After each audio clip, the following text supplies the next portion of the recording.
Hi, everyone. I'm Tenaya Taylor. I'm the Executive Director at the Nonprofit Accountability Group. I'm going to be moderating and facilitating this panel with Paulina and Renae, who are here to speak about their work. So thank you, everyone, for being here today. A little bit about me. I'm Tenaya Taylor. The Nonprofit Accountability Group is a mutual aid and anti-racist organization based in Hartford, in the west end of Hartford. So our primary focus is bringing BIPOC voices to the table. That's Black, Indigenous, and people of color to the table to be a part of decision making and getting resources directly to our communities. So really want to thank y'all for being here today. And that's a little bit about me. So we'll get into some of our panelists today. And we'll start with Renae Reynolds, who is from, I'm sorry, I'm looking for this email right now. This is the worst. We just had like a technical difficulty. So we've been going back and forth quite a bit before we actually started here. So I'm just getting the link.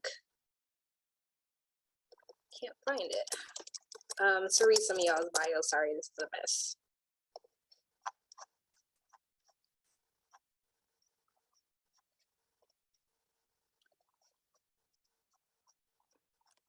Does anyone can y'all like leave the link in the chat for me there? I can't find after all the back and forth here. Thought I started. So Tenaya, you're just going to want to stay put right here. So go ahead, launch in. I'm sorry? You're going to want to stay put right here. Okay, so go ahead and launch in with the introductions. Okay, yeah, I'm looking for it because we were just going back Sure. and forth like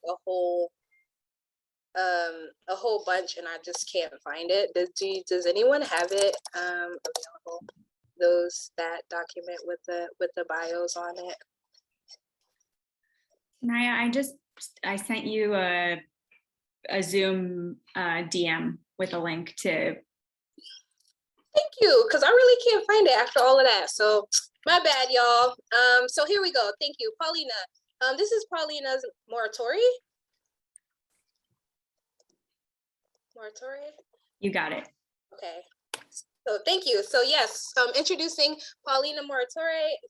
They're a campaign manager for the Clean Transportation Program at the Union of Concerned Scientists. In her role, she manages UCS transportation campaigns in the Northeast and Mid-Atlantic states with the focus on mobilizing UCS members, activists, and other experts to reduce tailpipe emissions while building a cleaner, more equitable transportation system. She also works with the state and regional transportation coalitions, partnering closely with a wide range of groups to enhance our collective advocacy voice. Prior to joining UCS, Paulina worked with companies and investors on low carbon transportation alternatives with Cirrus, and also worked as a part of New York Northeast Regional Advocacy Team at the Natural Resources Defense Council. She holds an MS in Environmental Planning and Policy from Tufts University and a BA in International Relations from Boston University. So thank you so much, Paulina. And for Renae, we have Renae Reynolds. Renae Reynolds comes to Tri-State Transportation Campaign from the New York City Environmental Justice Alliance, where she managed the organization's transportation advocacy efforts aimed at reducing greenhouse gas emissions and the harmful impacts of transportation pollution in New York's most vulnerable communities. At NYC EJA, Renae led the development of Electrify New York, a statewide coalition united in the fight for an equitable transportation future. Under her leadership, the collaborative group successfully engaged the MTA to commit to an all-electric fleet by 2040. Renae was a key advocacy partner in the successful passage of congestion pricing. Prior to NYC environmental justice advocacy, Renae worked in the United States Forest Service in the New York City Urban Field Station, conducting participatory research and community engagement on social and ecological resilience on the Rockaway Peninsula in a devastating wake of Superstorm Sandy. She also managed the Science of the Living City program during her time with the USFS. Components of her work are detailed in a co-authored chapter of the technical report, The Green Readiness Recovery and Response, a collaborative synthesis. Renae also worked on community and youth development with the Rockaway Waterfront Alliance. She received her master's in the theories of urban practice. And I'm sure Renae will expand more about her work. So thank you so much, both of you, for being here. And we'll just kind of get into the questions today. So today we're talking about, like, yes, of course, like this is a multimodal summit, you know, transportation and climate equity. So yeah, I'm sorry, I'm clicking around. I'm like not tech savvy, which I should be doing this work. So yeah, one of the questions, I'll start with Paulina. Paulina, do you want to discuss some of your work and like get into the conversation? Yeah, thank you so much. Do you want me to go ahead and share my slides and go through those? Okay, great. I'm going to try to share my screen and hopefully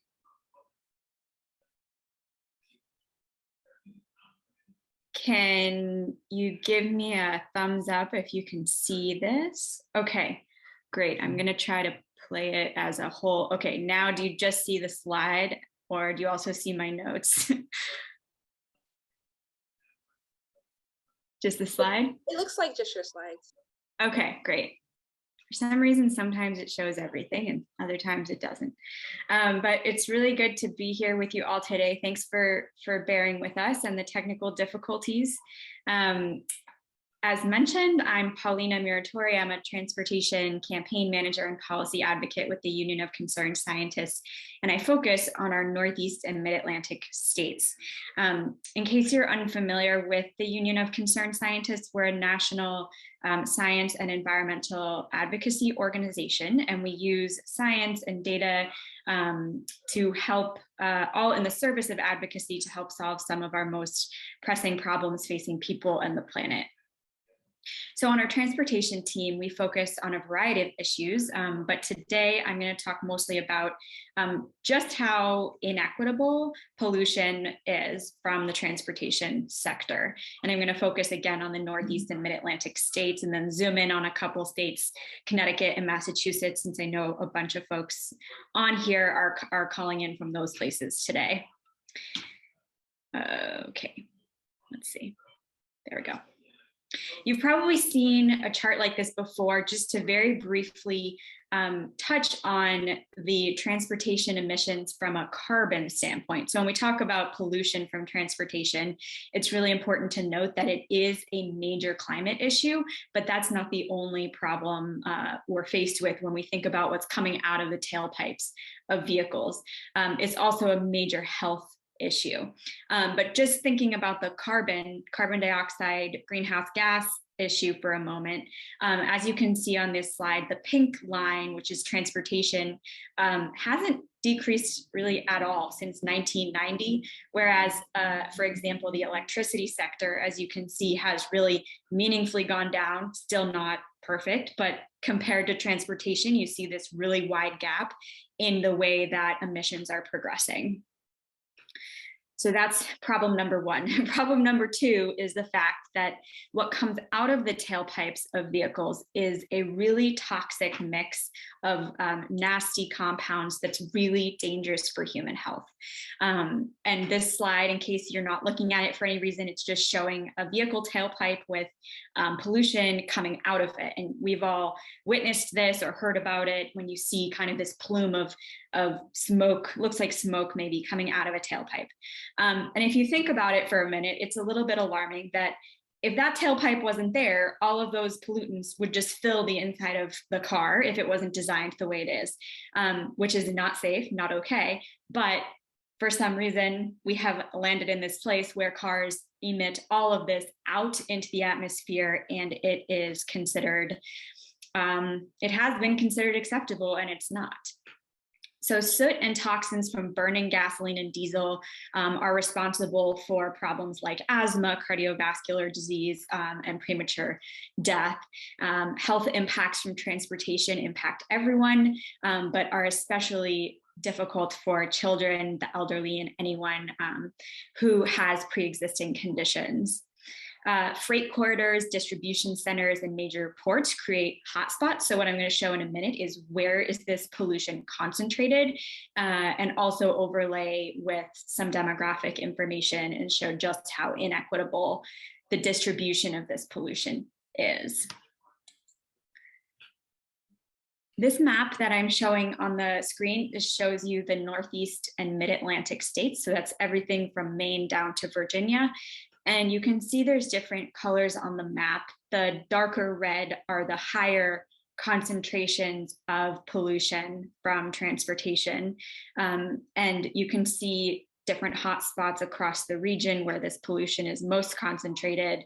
New York City, Boston, different parts of Connecticut, Philly, DC, Pittsburgh. So a lot of our metro areas, but it's not limited to our metro areas. You can see it spills out and is all over. So in 2019, UCS worked on this study, which aimed to look at PM 2.5, which is one of the most prevalent kind of combination of particles that come out of vehicle tailpipes and is very dangerous for human health. Looking at concentrations of this pollution on an annual average basis from all on-road vehicles. So this, I want to just make sure to be clear, this excludes stationary sources, which in this case also included ports. So if you were to add ports and all the vehicles at ports, you would just see this amplified even more, but this is just on an on-road basis. And what we aimed to look at was by overlaying demographic information, what is the percentage that different communities at the census tract level are breathing of this pollution, and to what extent is this pollution deeply inequitable in terms of communities of color breathing disproportionate levels of transportation pollution. And what we found, which is not surprising, but puts some striking numbers on this, is that across the region, communities of color breathe approximately 66% more on average PM 2.5 from transportation. So this chart is just showing you census information by race, and then the bar on the left is showing you the percentage, the percent more exposure to this dangerous pollution. And this is, as you can imagine, due to many factors in history, but primarily due to racist policies that left communities out of the room and let people decide where to put highways, how to build housing, where to build housing, and the continual racist policies in transportation that have continued, honestly, until today. And so a big part of what you'll hear folks talking about now is how do we undo this? How do we really attack this in a way that looks back and repairs this damage that has been done and is ongoing? So zoom in for a minute on Connecticut, because I know a lot of people here are based in Connecticut. You can see, just looking closely, where transportation pollution is concentrated in the state. And you can see it's heavily along highway corridors, but also all around Hartford, Waterbury, New Haven, a bit around Middletown, Stamford, Bridgeport. And then on the right side of this, you can just see in Connecticut the disproportionate exposure across the state for communities of color. This can seem, I think, if it is anything like it is for me, for you, a bit of an overwhelming problem. And I think that it's really important to think about this as we need solutions at every level: federal, regional, state, local, and hyperlocal. And the solutions are going to be varied and need to be grounded in what different communities hope to see change in their surroundings. Well, Renae is going to get more into participatory and process-oriented solutions next, so I won't go too much into that right now. But this is just to say we need everyone, and we need a lot of solutions at a lot of levels, grounded in equitable process. One solution using data, which UCS tends to do a lot of, is to look at something like a screening tool that can help you identify priority areas for investment or for clean alternatives to dirty gasoline and diesel powered vehicles. So you might have heard of CalEnviro Screen or EJ Screen, which EPA uses. And instead of looking just at 1 or 2 indicators, a screening tool can use 30, 40, 50 different indicators to look at cumulative impacts and identify communities that score highest across all of the indicator lists. So this map shows a project that UCS and some students at Tufts University worked on to create a model of what a screening tool in Massachusetts could look like that focused on transportation, but also on cumulative impact. So environmental factors, sociodemographic factors, and access factors, and then layered them all in and helped come out with this tool that scores communities. The darker red communities scored high on all levels, and the green scored lower when combined all of the indicators together. And the reason I'm bringing this up is because I think it's one piece of the puzzle that can help identify either priority areas, overburdened areas, et cetera, but it's only one piece. And I think it's really important to note that as states consider developing their own versions of this, that they not just use the quantitative data, but they also use qualitative data, and that they really get on the level of community, they meet people where they're at, and they actually ask folks, what indicators matter most to you? One really important indicator is race, and CalEnviro Screen, which California uses for this, does not include race, which has been a major issue. So things like that, of really listening to folks who are most impacted and saying which indicators should be included in this map, and then moving to other solutions that involve sort of bottom-up solutions to what's facing different communities. This is just to give you a quick snapshot of the indicators that were included in that Massachusetts tool. So you had environment indicators, population indicators, transportation indicators that all helped create a score.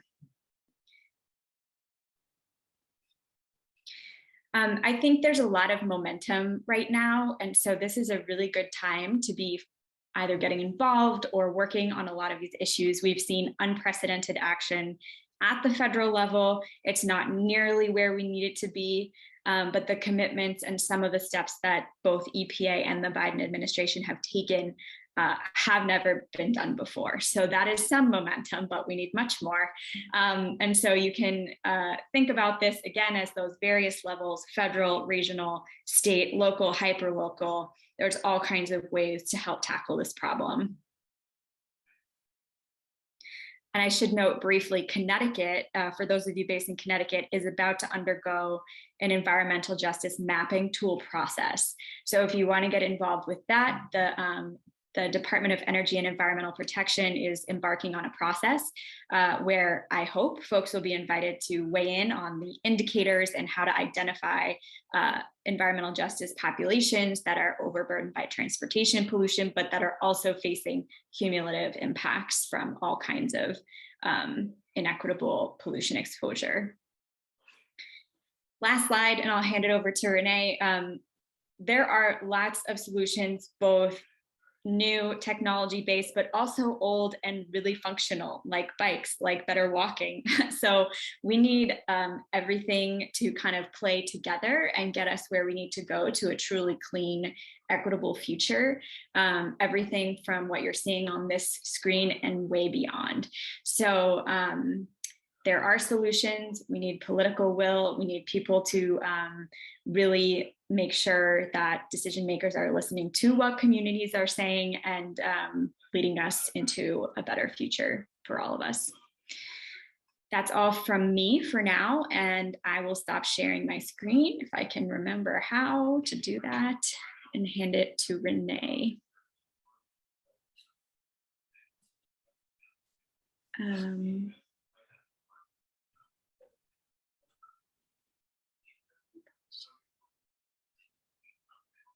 think it's just at the bottom of the Zoom link. I think you just stop sharing. I see stop. Oh, okay. There we go. Great. Thank you, Paulina, and thank you for your presentation and giving, that context setting, existing conditions and the impacts of the past. My presentation is going to talk a bit more about process. So hopefully that will help kind of bring the two pieces together for the Q&A and discussion point. And now I have to figure out how to share my screen. So,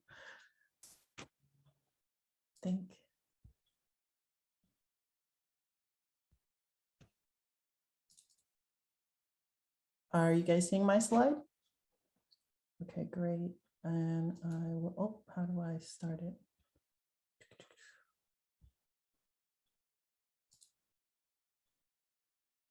Wait. Oh my gosh, I think my internet is moving slowly. Just 1 second. So view, present. Okay, we'll start from the top. Okay, so thanks everyone. My name is Renae Reynolds. I'm the Executive Director of the Tri-State Transportation Campaign. TSTC is a nonprofit advocacy organization dedicated to mobility, accessibility, and livability in New York, New Jersey, and Connecticut. And similar to UCS, TSTC uses data and policy analysis along with strategic media outreach to influence decision-making throughout the metropolitan region. I'll be wearing 2 hats today, ED of Tri-State, but then also former member of the New York City Environmental Justice Alliance. These 2 organizations are extremely powerful organizations in the Tri-State and in New York City. Similar timeline in terms of how long they've been around. Tri-State was launched in 1993, and the New York City Environmental Justice Alliance just celebrated their 30th anniversary. So really big advocacy champions here. So these 2 roles go hand in hand for me, as my experience as an environmental justice advocate has really helped shape my perception of the most pressing issues in the transportation sector, as well as my understanding and determination about what are the right approaches to addressing those issues through an AJ lens. And one of the biggest lessons I learned at my time with NEJA was that in order to address the racial inequities in the transportation system, the measure of success for any particular campaign or policy is not the speed at which it moves from conceptualization to implementation, but the manner in which the policy or campaign is conceived and advanced. Is it inclusive? Is it community-centered or community-led? Are those who are most deeply impacted by the issue in the room at the table, or are they just the subject of discussion? So the process is just as important as the policy design. And during my time at NEJA, I would often hear the African proverb uttered, if you want to go fast, go alone, but if you want to go far, go together. So this is just an offering of some wisdom that I feel like it would be great if the audience could keep that in mind as you're participating in this panel, but all the other sessions for the summit, as well as reflecting on the ways that such a principled statement really applies to your work, especially if you're an advocate or a policymaker. I'm going to talk a little bit about NEJA, and then I'll get into the TSTC priorities.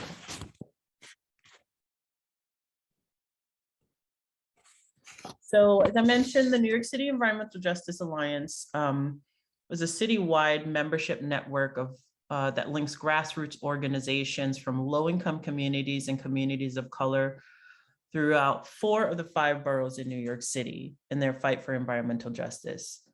Its member organizations fight for anything along the lines of housing justice, equitable community development, access to good food, equitable and environmentally sound waste management, clean energy, as well as transportation equity. And during my time as Tayana mentioned, that we launched the Electrify NY campaign,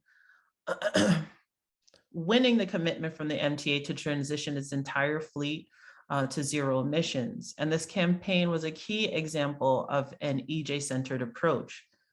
One of the first things we were doing was responding to the reality that in New York City, as well as in other cities, the primary mode of transportation for low-income communities and communities of color is public transit. Therefore, rather than launching a campaign that focused solely on the technological advancement of personal vehicle electrification, we advanced the call for an EV transition that would benefit those most negatively impacted by the public health outcomes from emissions from the transportation sector. So the process and the approach were always front and center. Process and purpose were always front and center to our approach to campaign building. And we initiated our first conversations with allies and potential partners utilizing a tool called the Jemez Principles of Democratic Organizing. And so the Jemez Principles were established in Jemez, New Mexico in 1996 during a multi-day convening of the Southwest Network of Environmental and Economic Justice. So these 6 principles really lay the groundwork to reject tokenism and demand true inclusive planning, focus on base building and legitimizing leadership and strategies that emerge at the grassroots level and outside of what you would consider traditional institutions, to avoid the dynamic of institutional spokespeople taking the place for community voices, emphasizing the collective, a commitment to respect and just relationships, and a commitment to self-transformation. So utilizing and embodying these principles, or any principles like them that may exist, or those that have yet to emerge, should be approached as a practice and integral to coalition building, campaign organizing, and policymaking. They represent an intentionality and openness to process and integration of process in order to come to a place of mutuality and collective advancement. So the Tri-State Transportation Campaign also utilizes priorities, or pillars, if you will, that demonstrate our organization's approach and commitment to transportation equity. Those are fixing our commutes, meeting our climate goals, stopping traffic deaths, and making our commutes fair. While TSTC is not an environmental justice organization, we are constantly striving to incorporate principles of equity in all our campaign areas. It influences our ongoing approach to addressing mobility and achieving our climate goals. To be clear, and Paulina pointed this out earlier, if my slide will move.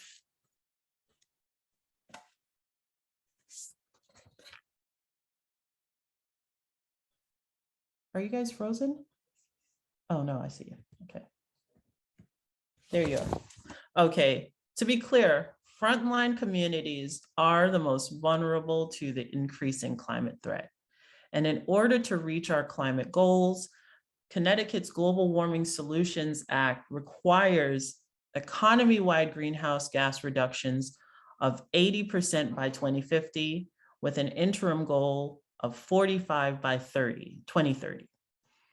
According to DEEP, or the Department of Energy and Environmental Protection, Connecticut's greenhouse gas emissions have been rising.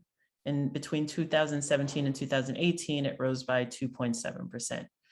And Connecticut DOT data showed that in 2020, the total vehicle miles traveled in Connecticut was 31 I don't know why I'm looking as if it's not in front of me, 31.6 billion, or an average of 10,973 miles per vehicle. So the amount of vehicle miles traveled is a direct link to the transportation sector's greenhouse gas emissions profile in Connecticut and across the country. So by addressing vehicle miles traveled, through strategies that focus on equitable mobility, we can see deeper reductions in greenhouse gas emissions, reduce climate risks, and that overburden low-income communities and communities of color. And I pulled this image from the Connecticut Transportation Fast Facts. And one of the things that I saw interesting was the sort of valuation of vehicle miles traveled as a sort of a positive indicator of economic movement. And so it just spoke to me as something that we need to rethink and shift in our minds about how we value or evaluate what vehicle miles traveled represents. So TSTC advocates for policies that reduce the dependency on single occupancy vehicles, increasing the use of mass transit throughout the tri-state region, and increasing the opportunity for multimodality, so biking, walking, et cetera, as a critical way to respond to the disproportionate impacts of transportation pollution on low-income communities and communities of color. In 2016, TSTC launched a campaign to develop a model complete streets policy that incorporated green streets to provide benefits, multiple benefits in smart road design, contributing to better outcomes in equity, health, safety, economic advancement, environmental conditions, and mitigating climate risk through the incorporation of green infrastructure design. In the process of creating this particular policy was spearheaded by Tri-State Transportation Campaign, but it included multiple diverse stakeholders from the health sector, from environmental justice organizations, from safety experts to government and private sector. And Complete and Green Streets policies offers a design and implementation example of what an integrated and intersectional thinking can accomplish in transportation policy making. It examines antiquated transportation planning that has led to car-dominated roads, as Paulina talked about, less investment in mass transportation, and has led to the disconnection of certain communities based on race and based on narrow understandings of how our transportation system should work to provide economic opportunity and access to vital resources.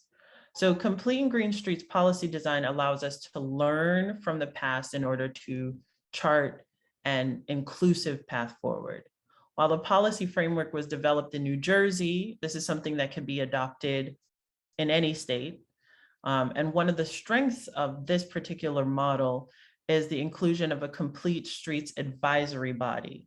So this is comprised of community members who whose voices are heard, valued, and incorporated throughout the process of policy design, all the way up to the actual implementation on the street level.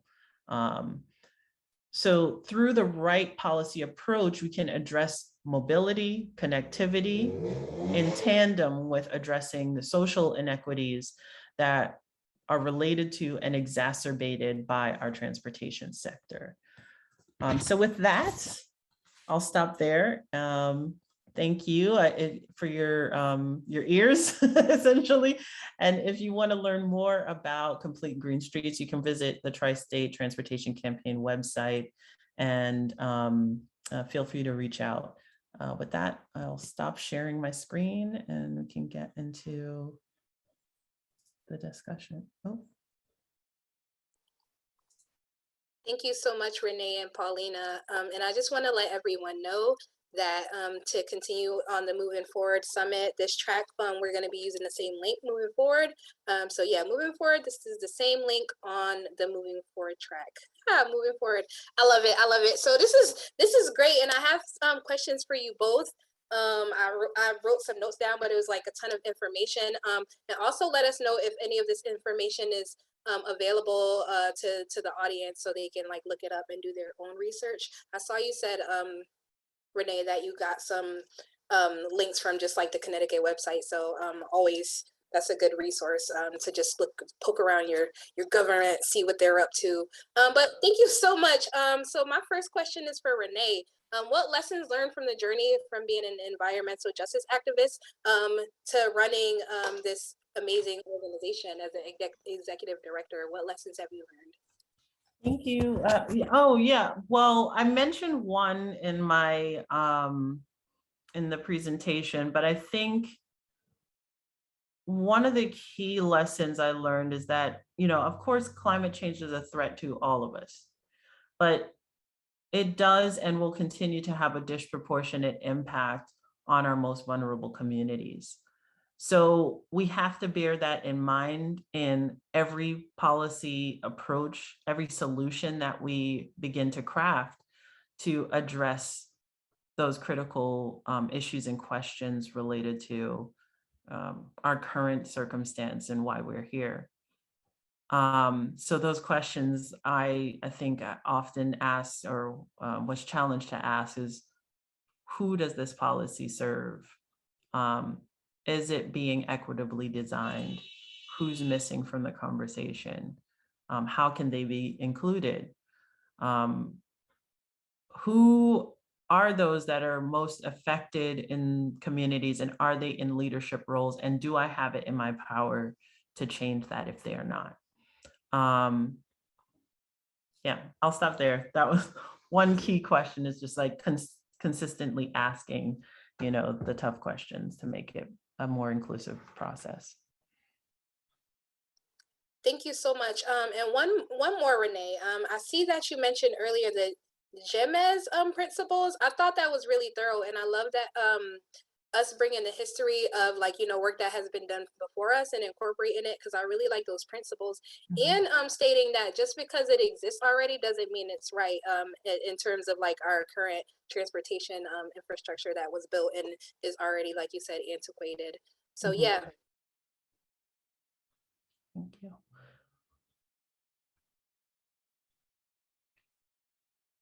Oh, sorry, Tayana, what was the question?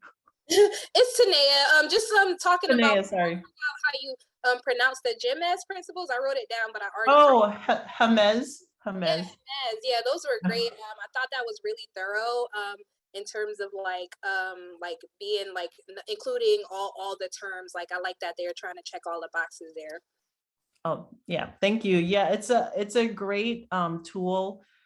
I've seen it mostly utilized in EJ organizing and in climate organizing, but it's something that should be widely disseminated and tested and practiced. And there's always opportunity for new approaches, but it's something that I like to use when like having conversations, starting coalitions, all of that, to kind of like set a grounding for collaboration.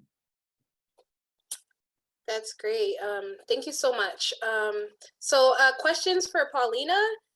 That was a great presentation.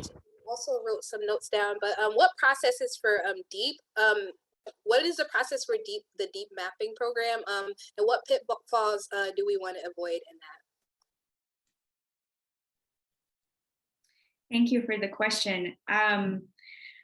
I wonder, I don't know if anyone from DEEP is on right now, but I can find the press release and put it in the chat so that everyone can have access to it. I don't know if they've released the exact process, which in a sense could be a good thing, because this could be a good time for actually critical input to make sure that the process is set up correctly. I think they're just starting now, so there's still a lot of room for input and kind of shaping what that looks like. Massachusetts is going through a similar process, and I can say that one of the pitfalls is the state agency outreach. I think in Massachusetts, they've been trying to host stakeholder meetings at night at hours that work for more folks, but it's still that kind of like participation process I don't think has felt very accessible. And so I think if Connecticut is going to solicit input on, what they want, what to put into the map, what kinds of inputs and data, they really should make sure that the outreach and engagement strategy is very thorough, and so that the map ultimately reflects what communities have asked for. And the biggest pitfall that groups in California, many environmental justice and frontline community groups in California flagged about that process was the fact that race was not included as an indicator, which kind of just ignores the core of the issue. So, really emphasizing things like that, I think, will be really important. And that quantitative and qualitative combination, because as much as data, like existing data, is great, it's not always reflective of the truth on the ground. And so really getting the qualitative lived experience, I think, is really important. And one other thing, you may have heard that the EPA and other federal agencies do collect air quality data, but it's not as thorough as it could be. So, increased air quality monitoring is really important to get that real, like, live picture of what kind of pollution is happening right now.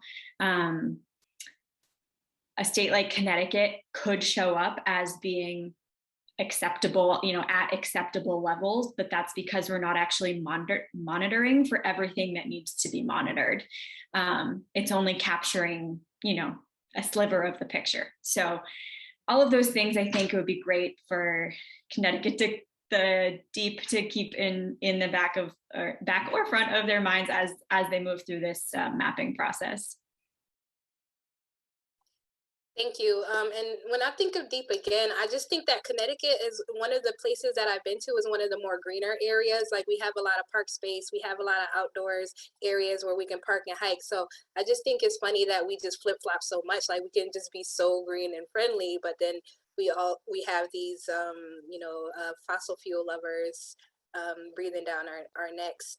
And I know, like, a place such as Hartford, where I grew up, whereby the highway, and then not only is it like detrimental to our health, but also we have this factor of like socializing and the impact of like being split up by a highway and the resources that each neighborhood gets. Like, there's way less resources in the North End, which is a primarily Black and brown neighborhood, than the other neighborhoods in different parts of the city. So not just like unhealthy in like an environmental way, but like it's just detrimental to us in all ways. And that's just the way that all of these issues kind of intersect when it comes to like transportation, climate, race, education, all of that.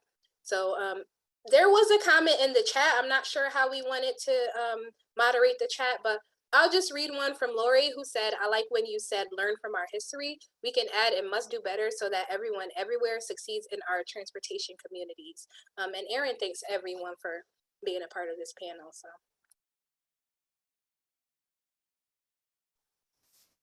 and then here's another question from Jeannie. I hope I said that right, or Jean. "There is a need for metropolitan planning organizations to incorporate these elements more inclusively into their regional transportation plans in their Unified Planning Work Program, UPWP. Are there efforts for policymakers at your level to implement this?" And that question can be for whoever.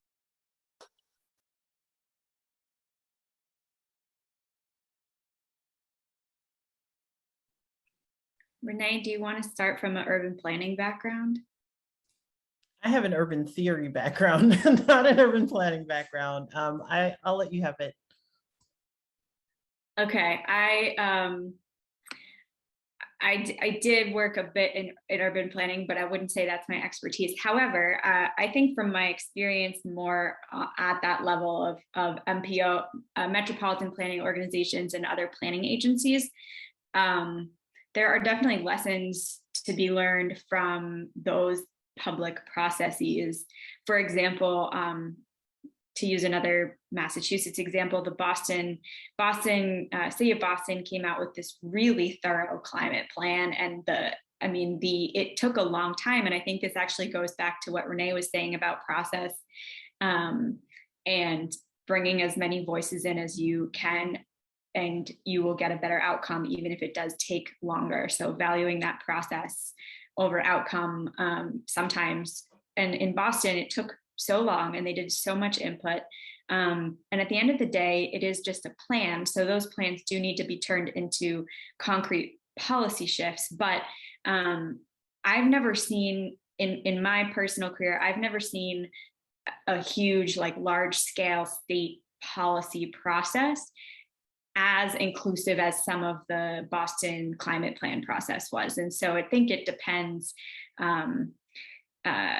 It depends, I think, on priorities, on resources, and being able to actually put, money behind some of these efforts, because it does take time and staff and energy. But there are definitely some lessons to be learned. And I know that some metropolitan planning organizations and regional planning organizations are starting to work more with state reps who represent those areas and can bring that to the state house, or other kind of like cross-pollination of that effort. Because at the end of the day, you do have a lot of elected officials who are representing areas at different levels, but could be coming together more to learn from like the local level and bring that up. Yeah, I would just piggyback on that and say that at least in New Jersey, we've seen a lot of adoption of complete in-streets design at the municipal level. I think there was 169 municipalities in New Jersey that have adopted the policy framework, but we would love to see more of that integrated at the state level, and potentially even maybe, federal initiatives looking at how do we design streets that facilitate, safe passage, improve our public transit networks, and also address, climate mitigation through green infrastructure design. So there is definitely, I would agree with Paulina that there's a lot of room for improvement and opportunities. Opportunities abound, essentially. Thanks. Thanks, Renae and Paulina. And again, they said this is where policy happens, where the dollars originate, planning with the city, because just one voice isn't going to do it, and you need collective input in order to make some change, which I agree. And in the city of Hartford, we have our development team, and they're doing some good work. We have complete streets. I know Hartford is more greener and walkable than other cities, and that's a working group that's been working for years to make this happen, and to get some separate bike lanes and to make it more pedestrian friendly. But the issue is they meet in the middle of the day. So, you're not going to get your average citizen who's, working 9 to 5, or even like at Burger King from like 6 to 8, whatever. And, you're just not going to get that if you're meeting during the day. And also these meetings, I remember just one of the first ones are very uncomfortable. There's no food and we're not getting paid. So there's not really a huge incentive to be there, because it's hard to recognize that the investments in these, short-term meetings, that it's for, bigger change. Yeah, I want to echo that. I think that sometimes we forget that we are paid to do this kind of work. This is our job. This is not something that, any of us would probably have the capacity to follow along with if we had a completely different type of career. And in addition to that, there needs to be recognition that when we ask community to participate, that it is also an extractive process where we are taking from, and we have to be able to replenish back, whether it is food or any other sorts of incentives for people lending us their knowledge, their expertise, because they have it as well. We have to be able to reflect our appreciation for that, and that can take various forms. Definitely. Thank you so much. And we do have a little bit more time for more questions and comments. If you want to either leave it on the chat or feel free to unmute yourself if you want to briefly ask a question for our panelists.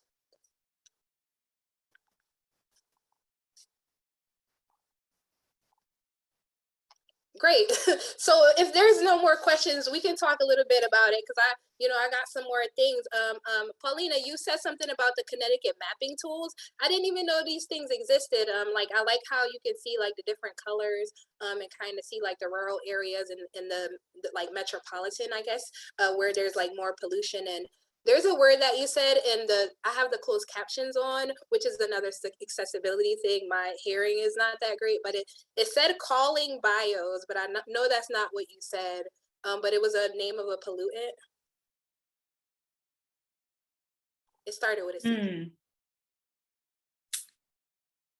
I know you said you were talking about the difference between carbon and other forms of pollutants, I believe. And it's not important, but like, thank you for those tools too. And I'm sure I'll figure it out. Yeah, I'm trying to think I'll think about it. If it comes to me, I will let you know. I'm also I'm gonna put in the chat a couple of the resources that were in the slides because I know they went by a little quickly. So I may pull up those links and put them in the chat. All right, thank you so much. So we do have 5 minutes left. And thank you again to the panelists. But are there any takeaways from this? Because like you said earlier, Paulina, there's like a lot of bad news and it seems really heavy and all this information. It's like, what do we do with it? But like, moving forward for our audience and people who want to engage in this work or just want to learn more, where should they go?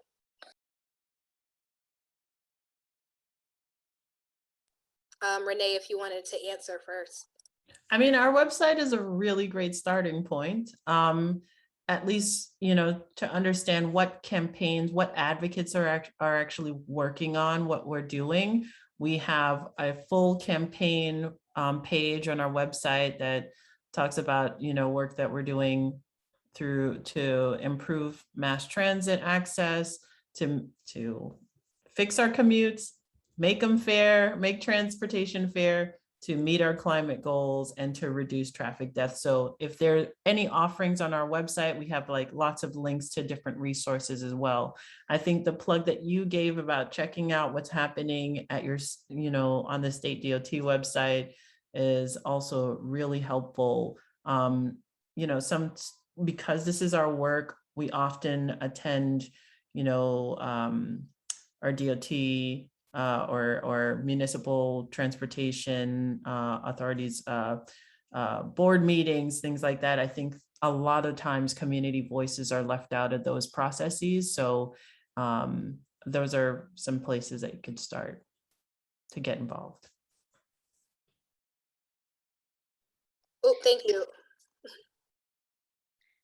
I'll just very quickly piggyback off of that, and I see someone does have their hand up, but I think it depends, thinking about your own capacity. And I think about this in my life outside of work of like, what are the few things that I do have the space to be involved in, and really pick a few and try to get really involved in those. Because we can't be everywhere all the time. We all have to take care of ourselves too, and really not burn out. And I think burnout is very real in a lot of this work, and trying to figure out what few things do I have in my control in this year that I can really get involved in. And that might just be one, in Connecticut, that might just be one policy that Connecticut is looking at. Like, I'm going to pick one that I'm involved in, electrifying heavy duty trucks. Like that might be, the one thing, or like a complete and green streets program in your town, and that's all you have time for, so pick a couple of things depending on what else you have going on, but it matters. Like what you do matters, even if it just means you're signing on to a letter with a bunch of other names, it does matter. So,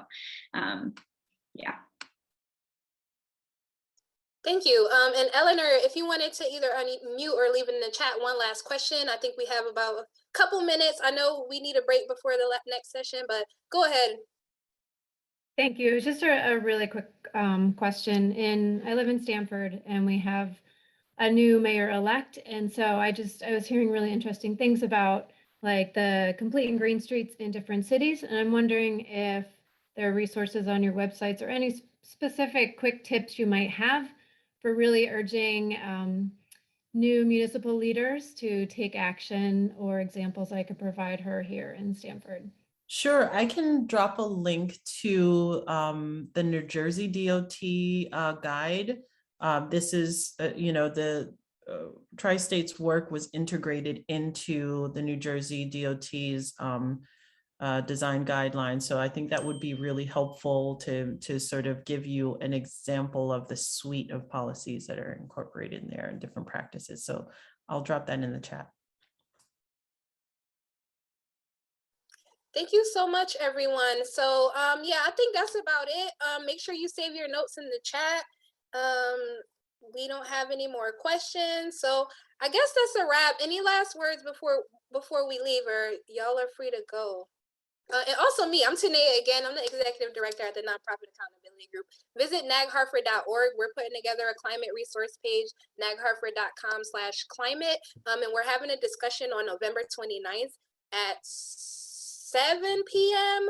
on climate. So that's there too. Make sure you register and be a part of the conversation on anti-racism and climate. Tenaya, can we thank you? Thank you for moderating. Thank you for organizing us and guiding this conversation.